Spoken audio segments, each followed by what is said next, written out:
design as a metrics and logging service. Hi, everyone, and welcome to another mock interview with Exponent. Today, we're here with Josefa. Would you like to introduce yourself? Sure. Hey, everyone. This is Josefa. I'm an engineering manager at Wealthfront. Lovely to meet you, Josefa, and we're super happy to have you here with us. Our interview today is a mock interview for system design, and our question for you is design as a metrics and logging service. Sure. All right. I have a few questions here. When we say a metrics and a logging service, are these the user events that we are tracking when the user is using a product?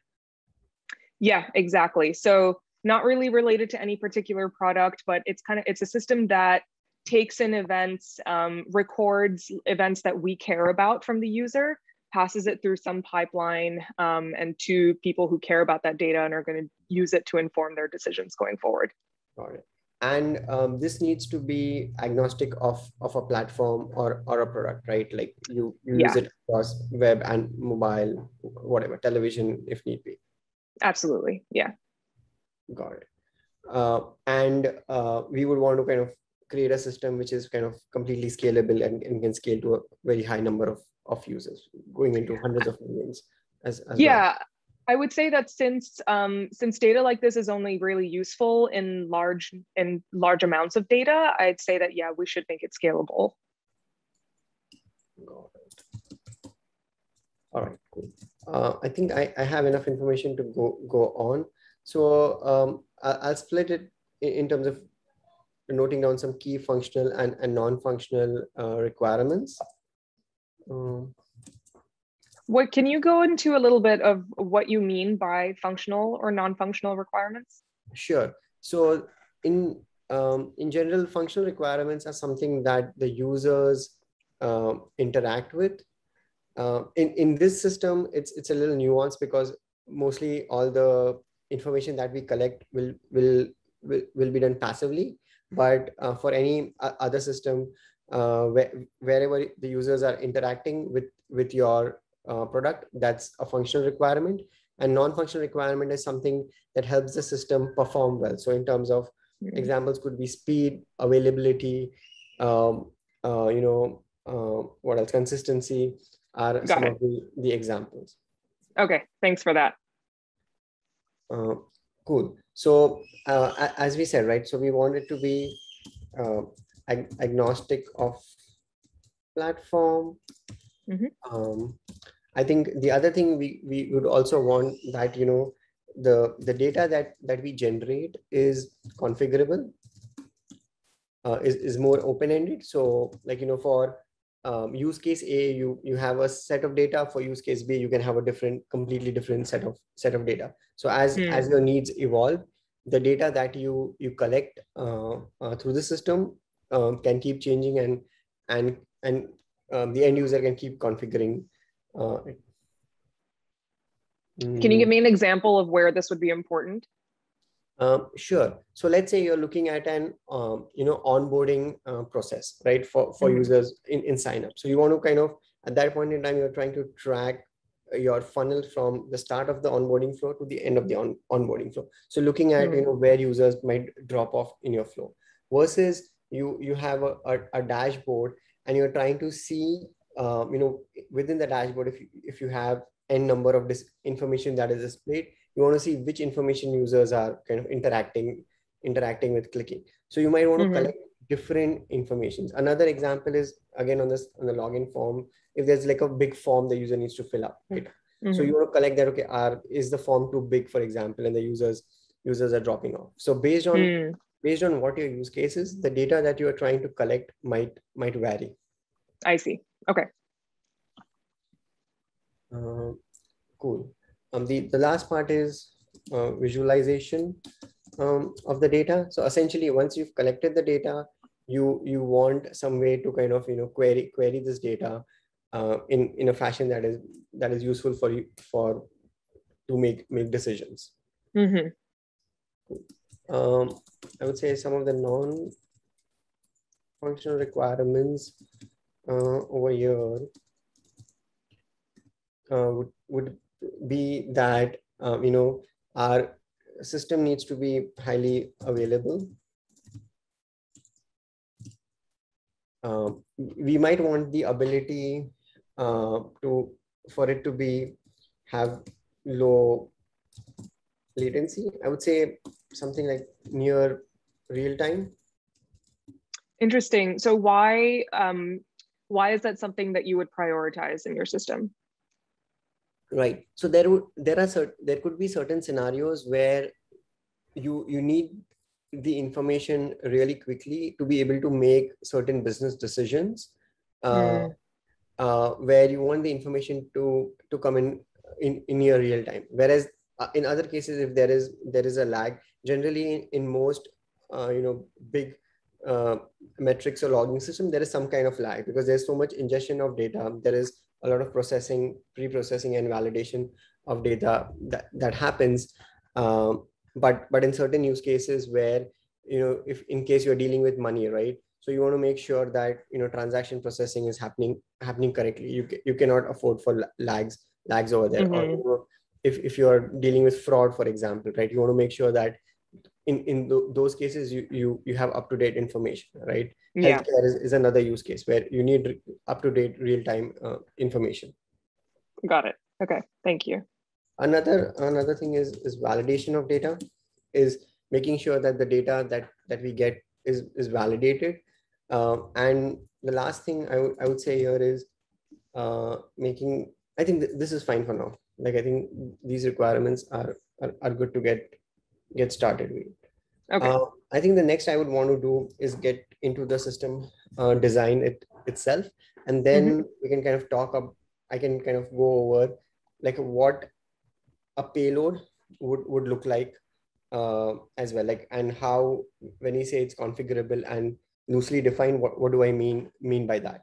Okay, so let me start with the payload over here. So essentially, any data event that we have, there will be some kind of a payload that you.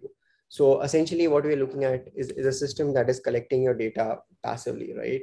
So think of it where there is some kind of an API in which your app or your web app is sending this data in form of a post to the API, right? So it's a post API call, right? So the way I would think about the payload to be is that you have a bunch of like, these are configurable fields, right?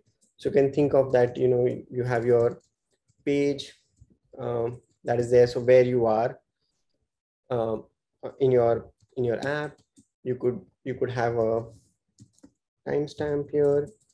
You could then have a type of events itself, right? So this in itself could be an object, and then you can think of different events. So like, you have your click events here, you have your scroll events, you have your exit, or you can say cancel events, right? So you're capturing these events as users are going through. Along with that, you can also have like auxiliary data, like your I think this is fine. Like, and the other part we would talk about here is now enrichment of this data. So this data, you need to tie it up to a user, right? So like, for example, you have your user, you also have your location of the user, the session, etc., which you can obviously tie all of this together. So there's some UUID which is probably tying all of this together.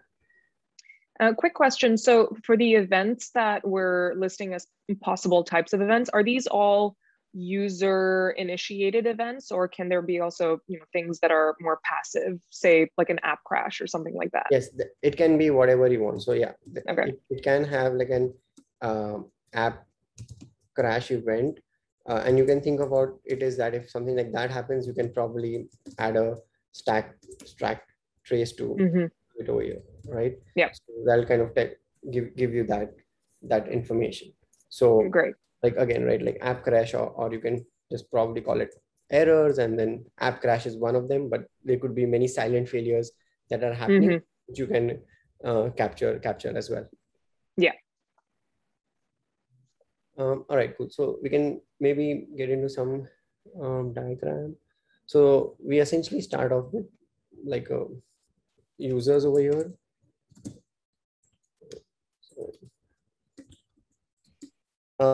And any metric system, essentially you would want to capture data from a lot of users. Only then it would make sense to kind of make decisions based on that. Otherwise, if your sample size is not big enough, your data can get skewed and your decisions might not end up being incorrect, right? So generally you want to make sure that you have enough sample size when you're making these decisions.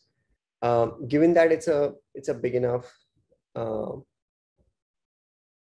system, we probably kind of can think of having some kind of a load balancer over here, where your API request essentially, or your send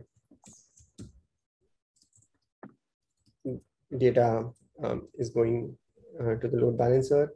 And now over here, what we would look at is we need to ingest all of this data, right? So before we ingest this data, there are a couple things we need to take care of. We need to make sure that we validate the data. In case there is any PII data that is coming along, we want to scrub that PII data, right? We don't want to make that available for end users or internal employees, right? So we could think that there is like a queuing system over here, or some kind of a queue which is taking in all these events and essentially handing it off or to your validation / scrubbing service. The idea for this service over here is basically take the data, validate whether the data is authentic or not. It could look at user sessions. It could look at what are the events you are sending through the payload, and make sure that the data that you are getting is expected. I think the next part you would look at is once your data is kind of validated, is what I said is data enrichment. So what I mean by data enrichment over here is that you need to now tie this data to end users or a user, right? So you could think of it that there is your database that kind of has all of this user information. So you take that and you are essentially kind of clubbing that information here. So you're not only looking at user information, you can look at pull data from anywhere. So it's users, it could be transactions that the user is doing, it could be authenticated sessions that the user is doing. Any of that information can be pulled in and tagged along in terms of enriching this data. Probably the last thing, one of the last things we would look at now is once this data is stored, we would want to, once the data is enriched, there are a couple of things you could do. One is we are obviously storing this data, right? So there is some kind of a DB. So given that this data is very, very free form, it's an unstructured data. There is no relation between the events, right? So each event is independent of each other. There's no like inherent relation between them. So something of a a NoSQL database would make most sense over here, right? Because you can kind of just store it in as documents over here. So probably storing them here. Now, as I said, like we want to be able to, once we have this data, we want to be able to visualize this data to make decisions, right? So there are a couple aspects to it. One is essentially we are directly querying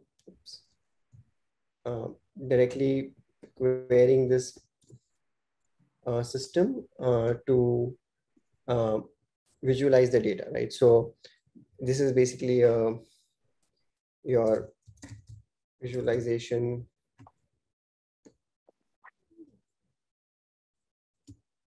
service. The other part you can look at is that there can be certain elements of data that is used most often. So you would want to kind of maybe pre-compute and pre-cache some data. So like, let's say there are some daily jobs that are running that you do on this data, right? So it could be like the daily number of users, your active users, like your DAU and your MAU and all of that. You maybe want it in a more automated fashion. So you can kind of have certain, pre-compute.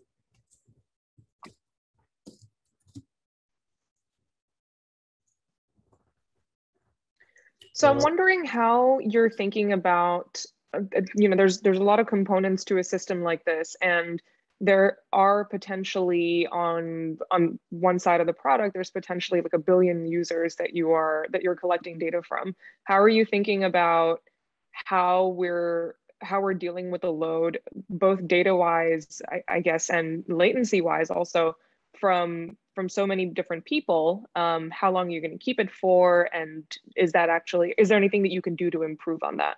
Sure. All right. There are a couple questions that let me try to answer each one of them. So you're right. Like this system would essentially, given big enough scale would scale to 1 billion users. So maybe at that point, right, you use a technique of sampling where you're not collecting data from each and every user, rather a subset of those users. So given a distributed subset, it would kind of represent the entire space, right? So that's one way of limiting the amount of data you have. The other part you touched upon was, this database would get really big very quickly. We are collecting, even if you're collecting data from a few 100 million users, there would be a lot of data coming in every day. We would want to have some kind of a data retention policy in terms of how much data we want to keep and for how many days. So most systems probably have like a 90-day data policy. And what you could do is you can have like an archive system over here, where maybe a long-term DB, where it's maybe slower than your main database, where you are able to kind of retain this information. So this is like more historical information that you can keep here, and if needed, you are able to kind of use this data as well. But this doesn't get used that often. Got it. In terms of latency as well, I think what you would want is, once you've pre-computed some of this information, I think maybe you would want to cache this information, and then it could then be used through some kind of a visualization layer, right? Yeah. So like, there are very common tools like Grafana, Akibana, or Tableau, any of those visualization systems that kind of essentially use this data to kind of see it from a text-based format to charts and however you want to. Yeah. Okay. I think this looks pretty good for a system that takes data from a large number of people. And do you envision that the end result, or the last stage in this pipeline, is the visualization, or are there further stages that you would want to build out into the system? I think for now, I would say the visualization is the last step of the system. You could definitely look at ways of augmenting the system where it's you can look at it, making it a self-serve system in some sense, because this would require right now the way the system is, it would require somebody to write some kind of queries to be able to query the data. So how can you make it a self-serve system? The other thing you could also think about over here is, do you want to do any kind of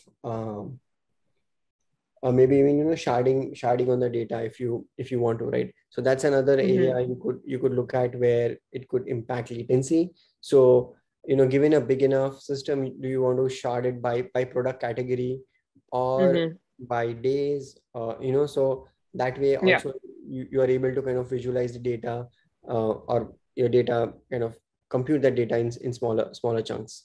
Yeah. All right. I think that makes sense. Thank you so much, Josefa. This was super valuable. I really enjoyed seeing how you would build a system like this. And I think it's very relevant in today's world where we're just collecting so much information from so many different people, and it needs to be handled in the most precise and responsible ways. I'll start with, let's start with your self-feedback. I'd love to know what you thought of this, how you thought it went, what you think maybe could have gone better or went really well. And then I'll give you some of the feedback that I have as well. Yeah, I think it went pretty well. Maybe I could have kind of talked a little bit more about caching, around how in caching, and by caching I mean invalidating the cache. So when would be good times of invalidating the cache? Maybe between your NoSQL database and a long-term storage, what are some key differences that we are looking at? But I think all in all, at a high level, I'm pretty happy in terms of how the systems turned out. Got it. Okay. Yeah, I think overall the structure was very clear, very easy to understand. I especially like that. So I asked you that question at the beginning, what's the difference between functional and non-functional requirements?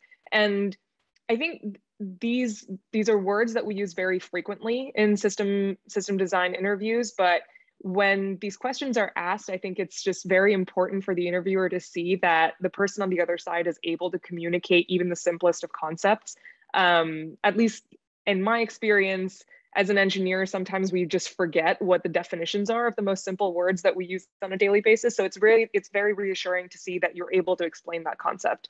I think I really liked that whenever I asked you why you were considering certain decisions and why you were making them or specific trade-offs, you explained your justification with real world scenarios. So you brought up things like, okay, the difference between something like healthcare and banking, which requires really quick real-time data versus something that might not require it as badly. And I think that really drives in the point when you're making it. I really appreciate that you also considered the scrubbing service in your design. Especially, it's very timely, I think, to consider that piece in a system like this right now, because data privacy is a huge issue, and to show that you're cognizant of that and you're very on top of that commentary is very useful for the interviewer to know. So yeah, I think overall these were my major takeaways from today. I would say the only thing that I can recommend to maybe add to your future interviews, and this isn't a huge point, but it's commentary sort of on the lines of what you were doing with the adding PII to your system. Calling out what you think, what your opinions are of what would make this system amazing. So what is lacking in maybe some of these existing systems today, and what choices you're making in yours that would improve on them and improve the frictions that you think are existing in a lot of the big ones today. So that's my one addition and recommendation for future interviews. But otherwise, I think this went really well. So thank you so much, Josefa. I really appreciated it. And I'm sure everyone sitting at home really appreciated it too. If you have any tips for them, please do let us know right now. All right, cool. Thank you. All right. Thank you very much, Azifa. Thanks. Thanks so much for watching. Don't forget to hit the like and subscribe buttons below to let us know that this video is valuable for you. And of course, check out hundreds more videos just like this at tryexponent.com. Thanks for watching and good luck on your upcoming interview.